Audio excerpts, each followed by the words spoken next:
উনি আমাকে বলছে, আচ্ছা তোমাদের তো 2 বছর হয়ে গেছে বিয়ে হয়ে গেছে, তোমরা এখনো কেন বাচ্চা নিচ্ছ না? তোমরা কি বাচ্চার কোনো প্ল্যানিং করোনি? আর তারপর উনি আবার কি বলেছে জানো? আচ্ছা তোমার কোনো শারীরিক সমস্যা নেই তো? উনি মিন করতে চেয়েছে আমার কোনো শারীরিক সমস্যার কারণে আমাদের বাচ্চা হচ্ছে না। আমার বাচ্চা লাগবে। কি কি বলছো? হ্যাঁ আমার বাচ্চা লাগবে। মানে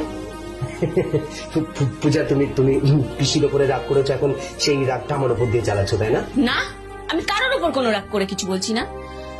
আমাদের বিয়ের 2 বছর হয়ে গেছে, আমার অনেক ঘোরাফেরা হয়ে গেছে, আমি ডিসিশন নিয়ে নিয়েছি আমার এক্ষুনি একটা বাচ্চা লাগবে, আমি এক্ষুনি মা হব।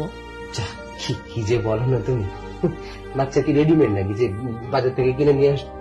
এই তুমি তুমি এখন বাচ্চার জন্য ডিনার করছো কেন? তুমি বলছো কেন বাচ্চা লাগবে না? তার মানে তোমার কোনো প্রবলেম আছে? তুমি এক্ষুনি তোমার পেশিকে ফোন করো, ফোন করে বলো